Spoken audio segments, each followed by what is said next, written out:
আসসালামু আলাইকুম everyone, welcome back to my channel. ঈদের এক সপ্তাহ পর আমি আমার বাবার বাড়িতে এসেছি আর এসে দেখি সেজো ভাইয়া বাজারে গিয়ে এতগুলা তেলাপিয়া মাছ এনেছে আর আমার হাতের চটপটি খাবে বলে সে চটপটি রান্না করার জন্য যা যা লাগে সবকিছু নিয়ে এসেছে। সাথে এনেছে বড় একটা তরমুজ আর এনেছে সিঙ্গারা, সমুচা, পেঁয়াজু। ভাইয়া জানে যে আমি সিঙ্গারা সমুচা খেতে পছন্দ করি, তাই আমার জন্য সে নিয়ে এসেছে। আর এগুলা আমার জন্য এনেছে মানেই তো আমি একা খাবো না, সবাই মিলে একসাথে খাওয়া শেষ করলাম। এরপরে আমি বুটগুলাকে পানিতে ভিজিয়ে রাখলাম 3 ঘন্টার জন্য, যাতে করে এই বুটগুলা সুন্দরভাবে ভিজে ফুলে ওঠে। তো 3 ঘন্টা পর আমি ফিরে আসলাম, দেখেন কত সুন্দর ভিজে ফুলে গেছে, একদম ডবল হয়ে গেছে। এবার এগুলাকে আমি প্রেসার কুকারের ভিতরে দিয়ে সিদ্ধ করে নেব। তার জন্য দিয়ে দিলাম পানি। আমি পানিটা কিন্তু একবারেই দিব। হাতের কর মেপে আমি 3 কর পানি দিয়েছি, যাতে করে পানি কম বেশি না হয়ে যায়, একদম পারফেক্ট হয়। দেখেন আমার মায়ের কত বুদ্ধি, প্রেসার কুকারে যাতে কালি না পড়ে যায় সেজন্য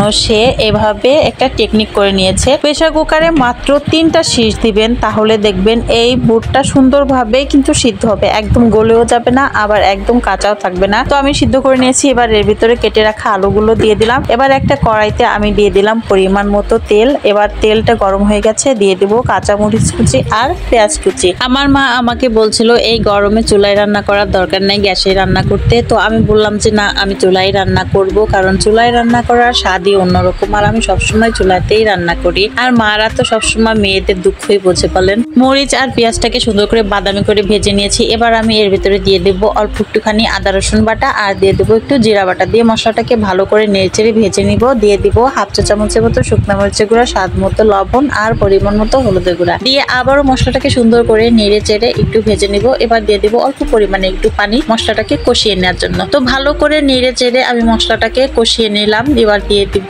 চটপটি মশলা। এখানে আমি রাঁধুনি চটপটি মশলা ব্যবহার করেছি আর আমি পুরো 1 প্যাকেটই মশলাটা দিয়ে দিলাম এর ভিতরে। দিয়ে আবারও মশলাটাকে ভালো করে নেড়েচেড়ে মিশিয়ে নিলাম। এবার দিয়ে দিব সিদ্ধ করে রাখা বুটগুলো, দিয়ে আবারও ভালো করে নেড়েচেড়ে আমি মশলাটা বুটের সাথে একবারে মিশিয়ে দিলাম। এভাবে যদি চটপটিটা রান্না করা যায় তাহলে কিন্তু চটপটিটা অনেক টেস্টি হয়, খেতেও কিন্তু অনেক মজা লাগে। তো এই তো আমার চটপটি তৈরি হয়ে গেছে, দেখেন কালারটা অনেক সুন্দর দেখা যাচ্ছে। এদিকে আমি তেঁতুল ভিজিয়ে রেখেছিলাম। এবার এই তেঁতুলটাকে আমি ভালো করে একটা টক বানিয়ে নিব। তো তেঁতুলগুলো আমি চিপে বিচিগুলোকে ফেলে দিলাম। দিয়ে দিব এর ভিতরে লেবুর রস। লেবুর রসটা দিলে আপনার টকে আলাদা করে একটি ফ্লেভার আসে আর টকটা খেতেও কিন্তু অনেক মজা লাগে। তো এবার দিয়ে দিলাম স্বাদ মতো একটু চিনি আর দিয়ে দিব বিট লবণ। দিয়ে ভালো করে আমি টকটাকে বানিয়ে নিলাম। এদিকে আমি ডেকোরেশনের জন্য শসা, ডিম, পেঁয়াজ, কাঁচামরিচ সবকিছু কুচি করে নিয়েছি। হাতের কাছে ধনিয়া পাতা ছিল না, সেজন্য ধনিয়া পাতা স্কিপ করে দিয়েছি। এবার আমি বাটিতে বেড়ে বেড়ে সবকিছু দিয়ে সাজিয়ে সুন্দর করে সবাইকে পরিবেশন করছিলাম। আর সবাই আমার চারপাশ দিয়ে